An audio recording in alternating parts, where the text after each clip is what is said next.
जय सिया राम। आज हम जूझ पाठ के कुछ प्रश्न उत्तर करेंगे। वितान किताब है, राजस्थान बोर्ड इंडिया निवासी। पहला प्रश्न है, जूझ कहानी की रचयिता कौन है? तो इसका आंसर है आनंद यादव। कौन है? आनंद यादव। प्रश्न दूसरा, चांद रात पसरिते पाडरी गाया धरणी वरी। चांद रात पसरिते पाडरी गाया धरणी वरी कविता किसकी है? उत्तर है अनंत काणेकर की। किसकी है? अनंत काणेकर की। अगला प्रश्न, चांद रात पसरीते पाडरी गाया धरणी धरी कविता किस चंद में है?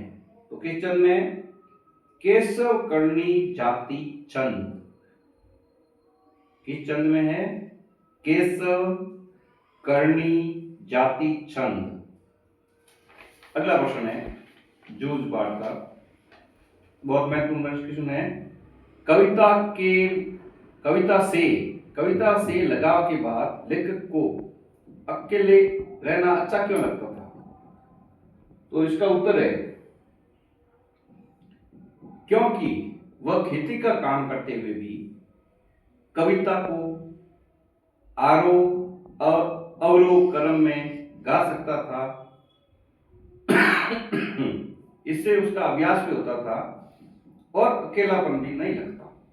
यानी कविता को गाने से उसका अभ्यास भी होता और अकेलापन भी नहीं लगता। अगला प्रश्न, मां के मन में जंगली सुअर बहुत गहराई से बैठा हुआ था, स्पष्ट करें।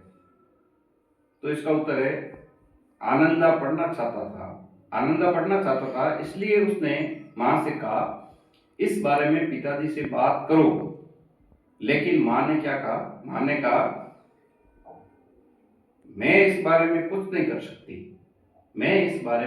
कर सकती, क्योंकि जब भी तेरी पढ़ाई की बात तेरे पिताजी से करती हूं तो वह जंगली सुअर की तरह गुर्राने लगता, तो और गालियां भी देता होगा। इसीलिए तो जंगली सुअर बहुत गहराई से बैठा हुआ है, गुर्राने लगता और गालियां देने लगता। इस प्रकार इसका उत्तर है। अगला प्रश्न, लेखक का पाठशाला में विश्वास कैसे बढ़ा? कक्षा में, पहला उत्तर है इसका, कक्षा में मॉनिटर बसंत से दोस्ती होने पर। किससे दोस्ती होगी? मॉनिटर बसंत से। पूरा नाम है बसंत पाटिल। और दूसरा, मराठी शिक्षक द्वारा कविता पाठ के लिए प्रेरित करने पर। मराठी शिक्षक ने उसे किसके लिए प्रेरित किया? कविता पाठ करने के लिए। अगला, मॉनिटर के साथ कक्षा के छात्रों की कॉपियां जांच करने का अधिकार मिलने पर। मॉनिटर कौन था? बसंत पाटिल। उसके साथ कक्षा के छात्रों की कॉपी जांच करने का अधिकार मिल गया, इसलिए उसका विश्वास बढ़ गया। और अगला प्रश्न बहुत महत्वपूर्ण क्वेश्चन है, बहुत महत्वपूर्ण। इस वीडियो का आखिरी क्वेश्चन है।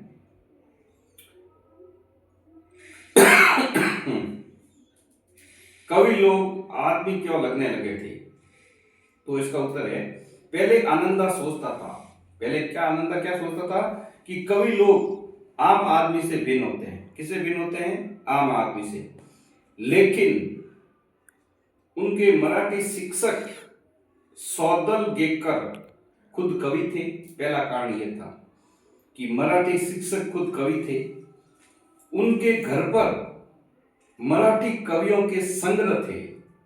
उनकी जीवनी होगी, उनके बारे में लिखा होगा, जिसमें से कुछ कवियों के चरित्र और संस्मरण सुनाते थे। कौन सुनाते थे? मराठी शिक्षक। किसको सुनाते थे? आनंदा को। इस कारण से लेखक आनंदा को विश्वास हो गया कि कवि लोग भी आदमी होते हैं। ये बहुत महत्वपूर्ण क्वेश्चन है, बोर्ड में आने वाला है। इसको विशेष तौर से त्याग करें। जय श्री राम।